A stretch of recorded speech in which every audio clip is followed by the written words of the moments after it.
Ons gaan dan na die woord van die Here toe en ons lees vanoggend vanuit Lukas 8. Baie bekende gedeelte daarvan uit Lukas 8.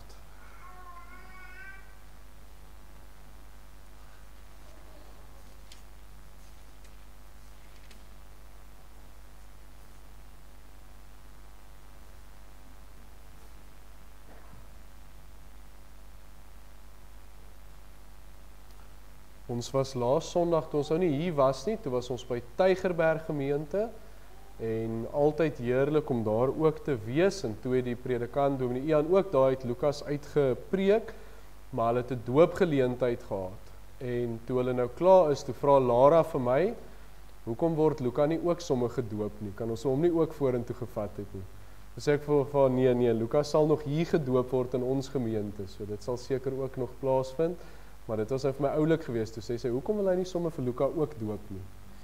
Sommer net byvoeg. So ons lees saam Lukas 8 vanaf vers 4, die gelykenis van die saaier. En toe daar 'n groot menigte vergader, en die wat uit die verskillende stede by hom aangesluit het, sê hy aan hulle deur 'n gelykenis. 'n Saaier het uitgegaan om sy saad te saai, en toe hy saai, val 'n deel langs die pad en is vertrap, en die voëls van die hemel het dit opgeëet. En 'n ander deel het op die rots geval, en nadat dit opgeskiet het, het dit verdroog, omdat dit geen vogtigheid gehad het nie. En 'n ander deel het tussen die dorings ingeval, en die dorings het daarmee saamgegroei en dit verstik. En 'n ander deel het in die goeie grond geval en het gegroei en 100voudig vrug opgelewer. Toe hy dit gesê het, roep hy uit, wie ore het om te hoor, laat hom hoor. En sy disippels het hom gevra en gesê, wat beteken hierdie gelykenis tog? En hy antwoord, aan julle is dit gegee om die verborgenhede van die koninkryk van God te ken, maar aan die ander deur gelykenisse, sodat hulle, terwyl hulle sien nie, terwyl hulle hoor, nie verstaan nie. Dit is dan die gelykenis. Die saad is die woord van God. Die langs die pad is die hoorders. Daarna kom die duiwel en neem die woord uit hulle harte weg, sodat hulle nie sou glo en gered word nie. En die op die rots is hulle wat die woord met blydskap ontvang, wanneer hulle dit hoor. En hulle het geen wortel nie, aangesien hulle net vir 'n tyd glo, en in die tyd van versoeking val hulle af. En wat in die dorings geval het, dit is die wat gehoor het, en hulle gaan weg en word verstik deur die sorge en rykdom, en genietinge van die lewe, en dra geen ryp vrug nie. En wat in die goeie grond val, dit is die wat, nadat hulle gehoor het, die woord in 'n edele en goeie hart hou, en met volharding vrug dra. Ons lees dan net so ver vanoggend vanuit die woord van die Here. Die manne vir wie dit moontlik is, u kan saam met my staan, en dan bid ons net saam as gemeente. Wonderlike Here, ons is hier vanoggend saam om u te eer, ons is hier om u naam groot te maak, en ons is hier om u woord te ontvang, en daarom sê ons vir u dankie, Here, dat u woord kragtig is, dat u woord getrou is, en dat u woord so werk, so val, soos daardie saad in 'n mens se lewens. Here, sê ons dankie vir u woord, en ons bid vanoggend, Here, dat u woord op goeie grond sal val, ons bid vanoggend, dat u woord sal vrug dra vir ons wat dit hoor, en ons sê dankie, Here, dat ons vertroue op u kan wees. Here, waar ons die laaste tyd gepraat het oor daardie getuienis in Openbaring, dit sê hy, wat so duidelik vir ons gewys het, Here, u is die hoof van die gemeente, u is betrokke by u gemeente, en daarom kan ons staat maak daarop, Here, daarom weet ons, u is ons hoof, ons weet u is ons leidsman, en ons het u nodig in ons gemeente, ons het u nodig in ons lewens. Dankie ook, Here, dat ons kan bid vir die geestelike gesondheid van ons gemeente, Here. Ons weet ook, dit is nie net belangrik dat 'n gemeente groei en groot is, en dat 'n gemeente uitbrei nie, maar is ook belangrik, Here, dat ons as gemeente geestelik gesond is, dat ons 'n pad met u stap, Here, dat ons geestelik groei, en dan ook, Here, bid ons dat ons gemeente fisies sal groei, Here, dat u ons sal gebruik dat U ons van krag tot krag sal neem om iets vir U koninkryk te beteken. Here, ons sê ook dankie vir almal wat hier betrokke is. Dankie vir hulle wat U hier geplaas het, 'n geestelike tuiste gegee het, Here, wat U ons deel gemaak het van 'n gemeente, 'n geestelike familie, en dat ons U saam kan dien. Here, maar weet ons ook, soos enige familie is daar ook familielede, Here, wat soms afdwaal, wat soms hulle eie pad stap, en so bid ons vir die mense, Here, wat hier betrokke is, wat miskien 'n ander pad begin stap het, dat U vir hulle sal terugbring, dat hulle U woord sal hoor, dat U bande van liefde hulle weer hiernatoe sal bring, en dat ons so saam kan funksioneer as familie van Christus. Dankie, Here, dat ons dit kan bid. En so bid ons ook, Here, vir die in ons gemeente wat U nodig het in hierdie tyd. Here, of dit is vir 'n fisiese siekte, soos die op ons gebedslys, of dit is 'n moeilike tyd wat hulle deurgaan, of dit vir watter rede ook al is. Here, ons bid vir mekaar, dat U ons sal bystaan. Ons bid dat ons U genade en U krag in ons lewens sal ervaar. Dankie daarvoor, Here, en ook waar ons nie vanoggend kinderbediening gehad het nie, maar die eksamen op hande is, bid ons vir ons kinderbediening, Here. Wat 'n wonderlike voorreg om kinders in die gemeente te hê, Here, om hier deel te wees, om te funksioneer, om groot te word tussen die kerkbanke, Here, en weet ons, daardie woorde gaan ook nie verlore nie. Hulle hoor wat gepreek word, hulle leer die beginsels, en hulle word groot op die beste plek waar hulle kan wees, en dit is in die kerk van Christus tussen kinders van die Here. Ons sê dankie vir daardie kinders, Here, ook waar hulle voorberei vir eksamens. Ons bid dat U vir hulle die wysheid sal gee, en dat dit nie net, Here, woorde sal wees wat hulle leer om dit weer te gee nie, maar dat dit waarhede sal wees wat hulle vasmaak in hulle harte, wat vir hulle 'n lig op hulle pad vorentoe sal wees, soos die woord vir ons leer. Dankie, Here, dat ons ook vir hulle kan kom bid. En dan ook so vir ons kerkraad, Here, waar ons kerkraadsvergadering het na die diens, dat U met ons sal wees, dat U vir ons leiding sal gee, Here, want U is die hoof van die gemeente, maar U het ons ook aangestel, Here, om opsieners in U gemeente te wees. En bid ons vir hierdie manne, Here, vir oom Piet, vir oom Wessel, vir oom Meld, en ook vir myself, Here, dat U vir ons die wysheid sal gee om dit te bestuur. Here, ook ons vergadering, dat U daar met ons sal wees, eensgesindheid sal gee, en dat ons dit tot die beste van ons vermoë sal doen, onder leiding van U Heilige Gees. En saam met dit, Here, ons bid ook vir manne, ons bid vir bereidheid, Here, waar dit ons een plek in ons gemeente is, wat ons nodig het om selfstandig te wees. Ons het kerkraadslede nodig. Bid ons, Here, vir manne, dat U manne sal stuur, wat bereid is om te sê, hier is ek, Here, gebruik my, hier is ek, Here, ek wil vir U dien, al is dit nie maklik nie, al verg dit iets van my, ek wil dien waar U my plaas. Bid ons dat U vir ons manne sal stuur, Here. Ons bid ook so vir ons pad vorentoe, hierdie week, Here, wat voorlê, alles wat voorlê, die manne oggend daar in Port Owen, Here, ons bid daarvoor, volgende Sondagse verrigting, ons bid vir die E3 kursus, ons bid vir die vroue daar, die oggend, Here, as ook die vroue vergadering, al hierdie funksies, Here, ons doen dit, om U te dien, deur elke faset van ons kerklike lewe, en ook ons persoonlike lewens, en bid ons, Here, dat U dit kragtig sal gebruik, dat dit U seën sal wegdra. Maar dan in hierdie oggend, Here, ons bid, ons weet U is hier teenwoordig, ons het die beloftes in die woord, maar ons bid dat ons U teenwoordigheid sal ervaar, Here, ons bid dat ons die Gees sal ervaar, wat hier werkend is, en ons sê vir U dankie, ons oë is op U gerig, ons ore tot U woord, en ons dankie vir dit alles in Jesus se wonderlike naam. Amen.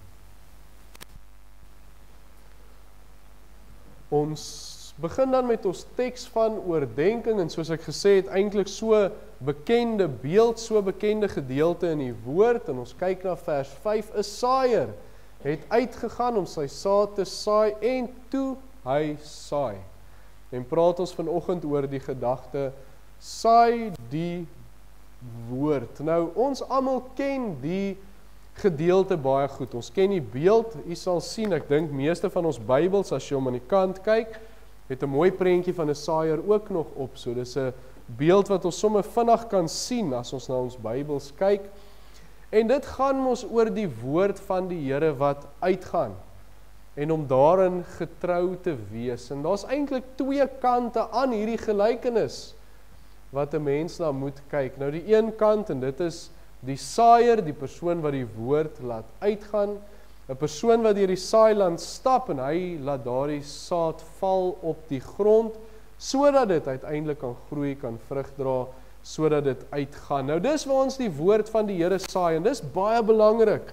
As ons die saaier sien, dan dink ons aan predikante, ons dink aan sendelinge, maar ook elke kind van die Here wat die woord laat uitgaan, of dit is deur my getuienis, of dit is deur iemand kerk toe te nooi, of dit is net om met iemand te praat oor die Here Jesus, sodat hy verheerlik word. Dit is die woord wat uitgaan, dit is die saad wat gesaai word, soos ook, ek vroeër genoem het, by ons vakansie Bybelskool. Die woord gaan uit en is belangrik.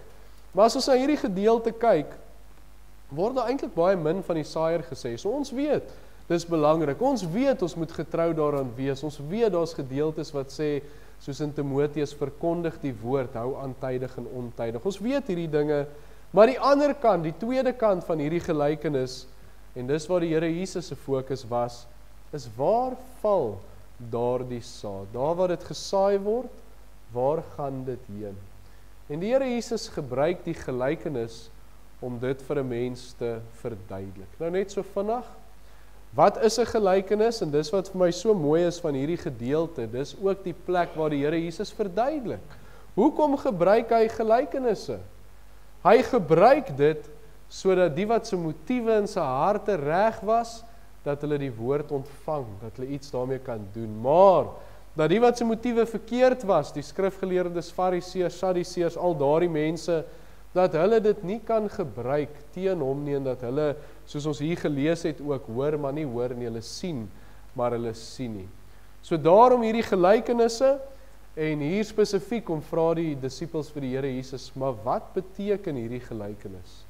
En die Here Jesus verduidelik dit vir hulle. So mooi, een van die gelykenisse wat die Here Jesus ook duidelik vir ons die betekenis so kom uiteensit.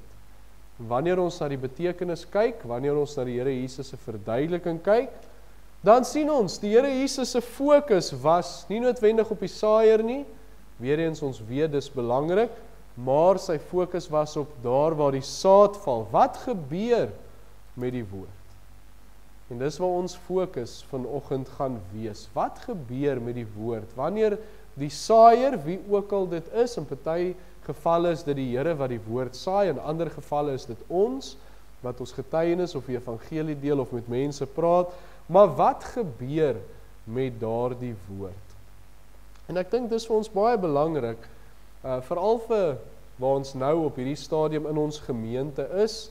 Ons het die laaste tyd baie gepraat oor die evangelie wat moet uitgaan, ons het gepraat oor getuienisse deel, ons het gepraat, ek dink so 2 Sondae terug oor, hoe voel ons nog oor verlore siele, ons het die vakansie Bybelskool gehad, wat 'n groot sendingaksie is, die doel, die saad word gesaai vir daardie kinders, en dan het ons nou nog die EE3 kursus wat voorlê, wat juis gaan oor, hoe kan ek effektief, hierdie saad wat ek het, die woord, hoe kan ek dit gaan saai daar buite? So ons is baie gefokus die laaste tyd op, die woord moet uitgaan. So belangrik, die woord word gesaai.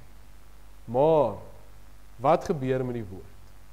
Die mense daar buite wat die woord hoor, die vriende wat ons het, met wie ons praat, die kinders by die vakansie Bybelskool, die mense wat ons miskien net raakloop en ietsie deel oor die Here Jesus, wat gebeur met die woord?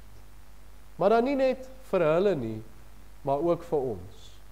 Want soos ek gesê het, baie keer is die saaier iemand anders, en in baie gevalle is die Here die saaier, wat die woord met sy kinders deel, en dis waar dit na ons toe kom. Die Here praat met ons, as kinders van die Here hoor ons ook, is ons veronderstel om steeds die woord te hoor, hopelik op 'n daaglikse basis, maar ons moet die woord hoor. En so is ons fokus op, waar val die saad? Mense daar buite, wanneer ons die saad saai deur die woord, maar ook in ons eie lewens, wanneer die Here met ons praat, deur sy woord. Waar val die saad? Soos daardie saaier gesaai het, hoor ons ook dikwels die woord van die Here, meer nog as die wêreld daar buite, want ons lees die woord van die Here, ons hou stilte tyd, ons luister preke waar die Here met ons praat, ons kry boodskappe van ander kinders van die Here, ons sien verse wat mense op Facebook sit of op WhatsApp sit, en al hierdie verse, al hierdie kere wat die woord gedeel word, is die saad wat gesaai word. Dis geleenthede wat die Here ook met my kan praat. waar daai saad ook in my hart gesaai word. So, ons is dikwels gefokus op die saaier, die woord moet uitgaan, wat weer eens belangrik is. Ons is dikwels gefokus op die woord moet uitgaan na buite toe en die mense buite met die woord hoor, wat ook net so belangrik is, maar dan moet ons ook soms stil staan en net sê, wat gebeur as die Here met my praat? Waar val die woord? Want of iemand nou die Here nodig het in hulle lewens, iemand daar buite, en of hulle reeds die Here in hulle lewe het, sy stem gaan uit, die woord word gesaai en dit val op harte. Ek sê weer, vir kinders van die Here ook.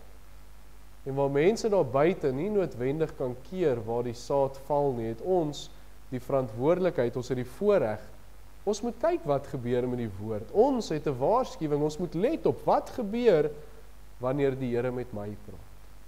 Om versigtig te wees dat dit op goeie grond val. Versigtig te wees dat die woord van die Here vrug dra in my lewens. Want as kinders van die Here, kan die Here se woord ook soms op dowe ore val. Dit wil ons nie. Waar die Here praat, waar hy vermaan, waar hy bemoedig, waar hy aanmoedig, maar ek is nie daar dat ek toelaat dat die saad op die regte plek val nie. So, waar val die woord as die Here met ons praat? Ons kyk vanoggend, ons heel eerste gedagte, die saad wat val langs die pad. Lukas 8 vers 5, die B-gedeelte, val 'n deel langs die pad en is vertrap, en die voëls van die hemel het dit opgevreet. Nou wil ek sommer hier sê, wat ek gesê het van die vakansie Bybelskool, partykeer voel dit vir mense, hulle vertrap die woord, maar dit het nie die saaier gekeer om die woord uit te stuur nie, hy het aangehou om die saad te saai. Maar in elk geval, kom ons kyk net eers na die fisiese, ons kry die beeld in ons gedagtes, daar stap 'n saaier, ek weet nie hoe duidelik dit op die bord is nie, maar dis so 'n saaier nou in daardie tyd gelyk het. Ons sien hierdie man, hy stap daar deur die lande, stap daar deur die veld en hy het 'n sak by hom, wat nou vol van hierdie koringsaad, of wat se saad dit is, en soos hy stap, steek hy ons nou sy hand in, en hy gooi die saad daar uit. Nou die boere sal weet, vandag werk het ons so baie anders, ons masjiene wat alles doen. Nou as iemand deur die veld stap, is dit net om te bewonder hoe mooi dit is, dis nie meer om dit te doen nie. So, maar in daardie tyd het hulle dit nog so gesaai, soos die prentjie op die bord. En soos hy saai, nou kom hy ons daar aan die kante van die land is mooi omgeploeg en skoon gemaak en reg, maar rondom die lande is voetpaadjies, wat mense deurgetrap het, waar mense deurbeweeg, en van die saad val op hierdie harde paadjies, waar die voetgangers sou oorgeloop het en het hard getrap het, en daai saad kan nie in die grond insink nie, dis te hard, en dit het net so op die pad bly lê. Dit word deur mense vertrap, dit word deur die voëls opgepik. Nou hoef ons nie te wonder wat dit beteken nie. Die disippels het vir die Here Jesus gevra, maar wat beteken hierdie gelykenis? En die Here het geantwoord. Die Here verduidelik, hy sê, dis waar die woord van die Here op die hart van die mens val. Maar hulle hart is te hard. Die duiwel kom roof dit weg. Dan sê die woord sodat hulle nie sou glo en nie gered word nie. Ek dink 'n baie bekende Bybelse voorbeeld is natuurlik Farao. Moses en Aaron praat met hom, maar die woord sê, hy het sy hart verhard, en uiteindelik die Here het sy hart verhard. Die woord kry nooit kans om in te sink nie, hy kry nooit kans om te sien, maar dis regtig die God van die hemel en die aarde nie. So as ons dit dan vat en ons pas dit toe, ons is die saaier, ons praat met mense, ons vat die woord na die mense daar buite toe, mense hoor die woord, maar dis waar dit bly. Hulle glo nie. Daardie woord word weggeroof, hulle reageer nie daarop nie. En dis die grootste probleem hier, is daar's nie 'n reaksie nie. Nou ek weet nie of wie van u het al die tyd gevat en met mense gepraat oor die Here of oor die evangelie nie, maar dis asof hulle oë so glasagtig raak. Jy kan sien, hulle luister, maar daar's geen reaksie nie. Hulle wil eintlik nie luister nie, hulle wil nie reageer nie. Jy sien, dit wat jy nou sê, val eintlik maar op dowe ore. Daai woord word weggesteel. Hulle hoor die woord van die Here, maar daar's geen gehoorsaamheid. En daarom, ons kan niks daaraan doen, behalwe bid vir daardie persone nie. Ons kan daai saad nie in die harde grond in forceer nie. Al wat ons kan doen is bid, en aanhou om die saad te saai. Dis wat ons kan doen. Maar nou draai ons dit na ons toe. Ons het gesê, ons praat van die mense daar buite, maar ons praat van ons ook. Ons is kinders van die Here, ons stap 'n pad met die Here. Ons is nie soos die mense daar buite wat nie glo, nie gered word nie. Ons is gered. Maar dit kan met ons ook gebeur. Wanneer die Here met my praat, maar ek is nie op die plek in my lewe om te hoor nie. Ek is nie op die plek in my lewe om te reageer nie. En die duiwel kan die saad steel. Ek as kind van die Here kan ook verhard wees teen die woord, sodat dit maklik gesteel kan word. My verantwoordelikheid as kind van die Here. Ek moet seker maak, wanneer ek die woord hoor, of dit nou is deur 'n preek, of Bybellees, of stilte tyd, of 'n boodskap, of hoe ook al, ek moet seker maak, my hart is ontvanklik, dat ek nie hard is teenoor die woord. Hoe doen ek dit? Hoe maak ek seker ek is op die regte plek? Johannes 15. Ons die bekende gelykenis ook van die wynstok en die lote. Daar lees ons in vers 4, bly in my, soos ek in julle, net soos die loot geen vrug kan dra van homself, as dit nie in die wynstok bly nie, so julle ook nie, as julle nie in my bly nie. Vers 7 sê, as julle in my bly, en my woorde in julle, sal julle vra net wat julle wil, en julle sal dit verkry. So hierdie bly in my beteken, bly op die regte plek. Daai verhouding met die Here Jesus moet reg wees. Bly in hierdie liefde van my, sê die woord weer. So dis daai verhouding met die Here moet reg wees. So hoe maak ek seker ek is ontvanklik? Bly in die Here. Daardie verhouding met die Here moet reg wees, my lewe met die Here moet reg wees, dan is my hart ontvanklik. So ons kan baie prakties daaraan dink, as ons nie 'n goeie dag het nie, en ons het nie stilte tyd gehou nie, en ons stap nie 'n pad met die Here nie, ek het nog nie gebid vandag nie, en hier kom die Here en hy wil 'n woord met my deel, en ek het net nie tyd nie, ek hoor dit, maar dit gaan maar net verby. Dit gebeur met kinders van die Here. So ons dink aan sonde, sonde bring skeiding. Sonde kan maak dat die Here met my praat, maar ek wil dit nie hoor nie. Want ek is so besig met hierdie sonde, ek wil nie hoor nie. So, my hart moet reg wees, my lewe moet reg wees, sodat wanneer ek hierdie woord hoor, ek ontvanklik kan wees, dat die duiwel die woord nie wegsteel nie.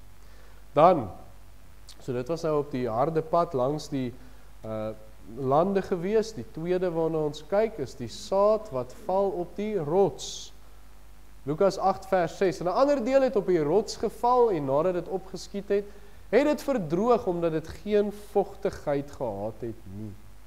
So kry ons weer die prentjie van die saaier, hy loop in die lande, en hy kom by 'n rotsagtige plek. En nou, toe ek jonk was, en ek dink baie van ons het dieselfde prentjie sien, nou hier is die land, en dan is daar nou letterlik rotse wat hier lê, en dan word die saad nou op die rots gegooi. As ek nou dink aan Vredenburg is mos nogal so, al hierdie klippe wat so uitstaan. Maar dis nie hoe dit gelyk het nie, want enige goeie plaasboer of bestuurder of persoon sal mos seker maak, daar is nie rots waar hulle saad gooi nie. Hulle sal mos so mooi in die land kyk, maar hierdie rotsagtige plekke, geskiedkundig, is klippe wat onder die sand gelê het. So van bo af lyk dit reg, die sand lyk reg, die grond lyk reg, maar daar's vlak rotse of vlak klippe. So daai saadjie gaan in die grond in, maar die saaier kan nie sien onder hom is 'n rots wat teen hy vasgroei nie. So dis eintlik maar hoe dit gewerk het. So hy saai dit val op vlak grond met klippe onder, en daardie plantjie kan net nie voortgaan nie. Die son kom, dit verdroog, die wortel kan nie inskiet nie, hy kry nie vog nie, die plantjie verdroog en hy gaan dood. En dan weer eens, die Here verduidelik wat dit beteken, die disippels het hom gevra, hy sê dis iemand wat die woord hoor, en hulle glo dit, maar dis nie blywend nie, dit gaan maar weg. Hulle glo net vir 'n tyd lank, en dan verdwyn dit, dan val hulle af, sê die woord. Amper sê soos iemand wat van die wa afval, hulle val af. Daardie woord wat hulle gehoor het nooit in hulle lewens ingesink nie, dit het nooit hulle lewens verander nie. Hulle het dit gehoor en gesê, ja, dit klink goed, ons glo dit, maar nooit toegelaat dat dit fisies iets in my lewe beteken nie. Soos daardie plantjie aan die begin goed lyk op die oppervlakte, maar onder die grond is daar geen wortel. Het nooit deel van die persoon geword nie. Hulle het nooit toegelaat dat dit hulle lewens verander nie. Nou ons sien dit. 'n Mens moet net uitgaan na baie van die groot gemeentes, groot kerke toe, en 'n mens sien dit. Ek onthou toe ek jonk was, hier 17, 18 jaar, toe gaan ek na 'n groot gemeente toe, wat in die aand het hulle letterlik, ek dink was 1000 jong mense gewees, wat daar by mekaar kom, en hulle luister, en hulle steek hulle arms op, en is wonderlik, en hierdie kerk trek mense, en is so lekker daar, maar die oomblik wat jy by daai kerk uitstap, is die boodskap weg. Daar binne het hulle gesê, ja Here, ons glo, dis wonderlik, ons luister, maar toe hulle daar uitstap, geen verandering in hulle lewens gewees, nooit deel van hulle geword. En dis wat gebeur. Ons sien dit baie keer. Daar's geen geestelike verandering in mense se lewens nie. Die woord verdroog. Maar, weer eens, ons praat nie net oor die mense buite nie, ons kyk na dit, maar ons kyk na onsself ook. Dit gebeur maklik, dis maklik om te glo, maar nie vol te hou daarin nie. Om te glo sonder om regtig daaroor te dink, te glo sonder om die koste te bereken, te glo sonder om te sê, ek gaan dit in my lewe toepas. Want as ek dit nie toepas nie, dan verdroog dit. Kom ek noem weer 'n voorbeeld. Ons hoor 'n vers soos Matteus 28 vers 19. Gaan dan heen, maak disippels van al die nasies, leer hulle, doop hulle. Ons ken dit, die kern daarvan is maak disippels. Die kern daarvan is deel die evangelie. Ons hoor daai vers, ons glo dit. Hier's niemand hier wat sit vanoggend wat sê ek glo nie in daai vers nie, ons glo dit. Maar hoeveel van ons het al gesê, ja Here, ek wil disippels maak. Ek wil met mense oor die Here praat. Ek wil iemand na die Here Jesus toe kan lei. Het ek al toegelaat dat die vers wat ek glo 'n verandering in my lewe inbring? Het ek al na iemand toe gestap en gesê, hoe lyk jou verhouding met die Here? En dis wat die EJ3 ons sou gaan help. Hulle gaan ons help, hoe benader ek mense? Maar het ek al na daai vers 'n werklikheid in my lewe word? Dis wat hierdie beteken. So, ons moenie toelaat dat dit gebeur nie. Ons moet toelaat dat daai woord wat ons hoor, wat ons glo, dat dit my verander. Dat ons soos Jesaja sal sê, hier is ek, stuur my. Hier is ek hoor, ek wil doen wat U van my vra, ek wil dit implementeer. Welgelik salig is die opregtes van weg, wat wandel in die woord van die Here. Dit het 'n fisiese uitwerking op my lewe. Dit moet toegepas word. Die woord moet wortel skiet.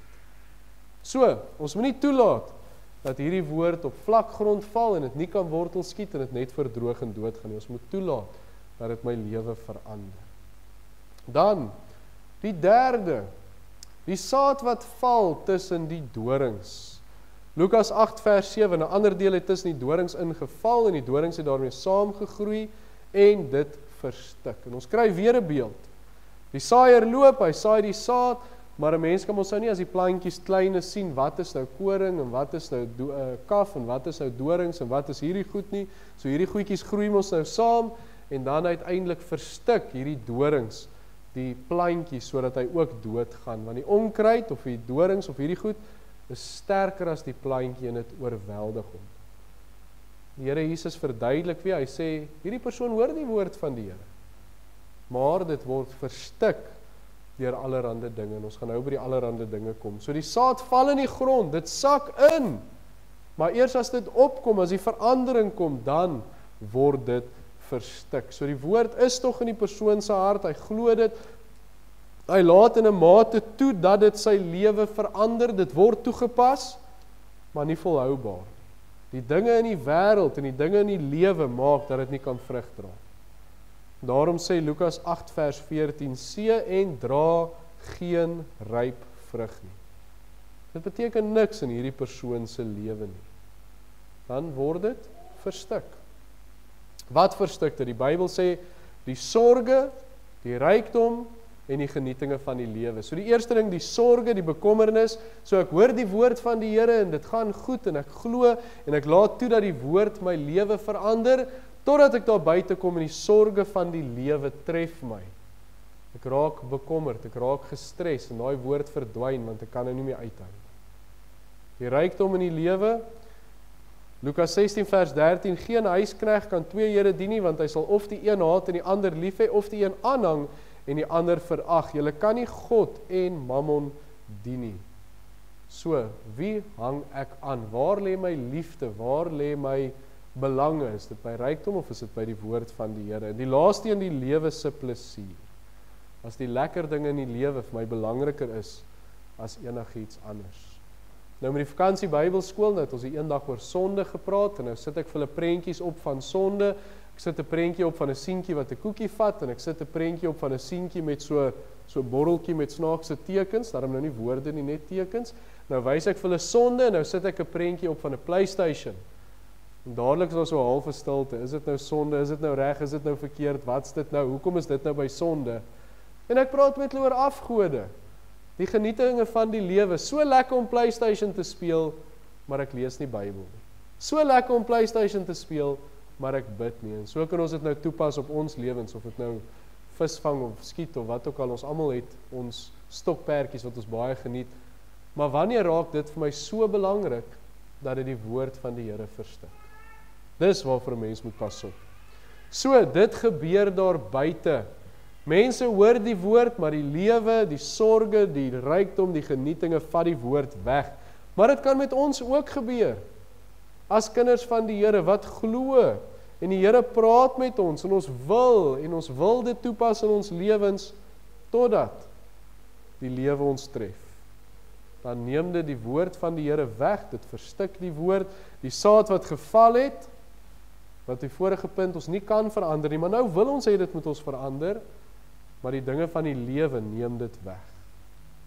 Die sorge, hoe maklik raak ons nie bekommerd oor enigiets, of dit nou is oor werk, oor toekoms, ons kinders, oor misdaad, oor waantoe die dorp gaan, oor waantoe die land gaan, ons raak so maklik bekommerd. Maar wanneer begin dit my wegvat van die Here af? Wanneer begin dit my wegvat van die woord af? Wanneer maak dit dat ek nie op die Here vertrou nie? So ek moet pas op daarvoor. Daarom sê die woord, werp jou bekommernis op my. Vat dit na die Here toe. Rykdom, die groot val van die mens, daar's soveel plekke in die woord wat daarteen gewaarsku word. Nou wil ek bysê, daar word nêrens in die woord gewaarsku mense mag nie geld hê nie. Daar word nêrens gesê mense mag nie baie hê nie, maar daar word hoeveel keer gewaarsku teen die liefde, teen die aanhang van rykdom. So daarvoor moet mens versigtig wees. 'n Mens kan geld najaag en dit vat jou weg van die Here af. Nou ek het dit nooit verstaan nie. Tot ek eendag met iemand te doen gekry het wat letterlik sy kinders sal verkoop net om 'n ekstra bietjie geld te kry. Toe besef ek, ons mense daar buite wat geld aanhang, soos ons nie kan verstaan, nie kan glo nie. Die woord waarsku daarteen. Pas op vir die rykdom. Dan die plesiere van die wêreld, ons hoef nie baie daaroor te sê nie. Dit is so maklik dat die lekker dinge van die wêreld ons weg van die Here afneem. Ek sê weer, daar's niks fout met visvang of skiet of vir die jongeres PlayStation speel of al hierdie goed. Daar's niks fout daarmee nie, maar wanneer dit my tyd, my prioriteit begin wegvat by die Here, dan is daar baie ernstig iets fout daarmee. As dit die woord verstik, dan is daar iets fout daarmee. So mense moet pas op vir die plesiere van die wêreld wat die dinge van die Here wegneem. So 1 Korintiërs 16 vers 13. Waak, staan in die geloof. Wees manlik, wees sterk. Ons moet pas op vir hierdie dinge, die sorge, rykdom en die genietinge van die lewe, dat dit nie die woord van die Here steel wanneer die Here met my praat. En dan die laaste, die positiewe, die mooi waarna ons uitsien, dat ons moet by uitkom, dat ons wil by uitkom, is die saad wat val in die goeie grond. Lukas 8 vers 8, die A-gedeelte, en 'n ander deel het in die goeie grond geval, dit het gegroei, en 100voudige vrug opgelewer. Nou kan ek net sê, hoe wonderlik is dit? U weet, ek het boompie so agter in die erf, 'n suurlemoenboompie, en 'n lemmetjieboom en 'n lemoenboom, en ek wens hulle wil 100voudig vrug dra. My lemmetjieboom het nog nooit gedra nie, my lemoenboom het net 2 lemoene gehad. 100voudig vrug, kan julle dink? Dis so hoogtepunt. Die saaier het gesaai, die woord het op die goeie grond geval, dit het in die grond ingesak, wortel geskiet, dit het opgekom, dit het vrug gedra, 100voudige vrug. Die Here verduidelik, dis iemand wat die woord hoor.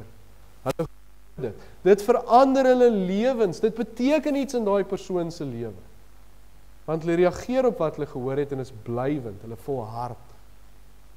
Dit is wat die Here verwag wanneer hy met iemand praat.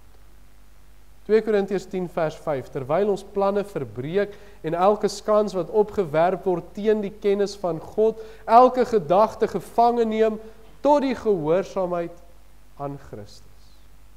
Gehoorsaamheid wat uiteindelik vrug dra, wat 'n uitwerking het in 'n persoon se lewe. Waar daai persoon iets vir die Here kan beteken. Johannes 15 vers 8, hierin is my Vader verheerlik, dat julle veel vrug dra, en julle sal my disippels wees. Dis wat gebeur as die vrug op kosbare, vrugbare grond val. Dis waarvoor ons bid, as ons die woord laat uitgaan, as ons met mense praat, as ons die evangelie deel, as ons mense kerk toenooi, as ons vir iemand 'n traktaatjie in die hand stop, dan bid ons dat daai woord op goeie grond sal val. Ons bid dat dit sal vrug dra. Die woord wat met die VBS uitgegaan het, ons moet aanhou bid. Daai woord het geval. Ons moet aanhou bid dat dit op vrugbare harte geval het. En nou het ons gevorder, ons het gesê die woord val maklik op 'n harde pad, dit val maklik op rotsagtige plekke, dit val maklik tussen die dorings en word verstik, maar die goeie nuus, die wonderlike nuus is, hierdie saad kan net so maklik val op goeie grond, insink en lewens verander. Maar ons het 'n verantwoordelikheid. Ons het 'n verantwoordelikheid, ons harte moet ontvanklik wees. Ons moet versigtig wees wanneer ons die woord hoor of lees, dat ons dit aanvaar, dit glo, dit toepas, dat ons volhard daarin. Dat die woord luister, maar ook die Here toelaat om my te verander deur sy woord. Om nie hardkoppig te wees en te sê ja, maar. Ek hoor die woord maar, nie om te sê ja, Here, verander my. Hier is ek. Verander my. Wat is die persoon wat opgestaan het in die herlewing wat gesê het? Ek dink hulle het gesê buig my. Buig my, Here, verander my na U wil, sodat die uitwerking blywend kan wees. Wat nie maklik is hiervan nie, is dit gaan soms van my iets vra. Dit gaan van my vra baie keer om iets op te gee. Dit gaan van my vra my prioriteite heeltemal oor te organiseer, sodat die Here eerste wees. Dit gaan vra van my om die Here se belange bo my eie te sit, wat altyd moeilik is. Dit is altyd moeilik om myself onder iemand anders te plaas. Maar dit is goed as dit vir die Here is. Die Here sal van ons vra om hom eerste te stel, sy woord eerste te stel, sodat sy woord ons kan verander. En daarmee sluit ek af. Ons het na hierdie baie bekende beeld gekyk van die saaier, en ons weet hoe belangrik is die saaier, die persoon, of dit die Here is wat sy woord aan ons verkondig, en of dit ons is wat die woord na buite toe stuur. Dis belangrik. En dan weet ons, mense buite hoor die woord, en ons weet daar gebeur dinge met die woord. Soos, dit val op die pad, en dit word gesteel, en daai woord is weg. Ons weet dit kan op die rots val, waar daai ding skielik opskiet. Dit lyk goed, maar dan word dit ook maar net weggevat, want dit het geen vogtigheid nie. Laaste tussen die dorings, dit kan val en groei, maar geen vrug dra as die wêreldse dinge dit wegneem nie. Maar uiteindelik, die goeie grond, dit kan insak, dit kan groei, dit kan 100voudig vrug dra. Nou die eerste, ons bid en vertrou dat as die woord uitgaan, dit val op vrugbare harte. Weereens, met die vakansie Bybelskool, dis vir my belangrik dat ons daaroor moet bid, en vir dit bid, en vir daai kinders bid. Met die EJ3 kursus wat voor lê, ons gaan dit prakties wil toepas. Ons vertrou die Here gebruik dit.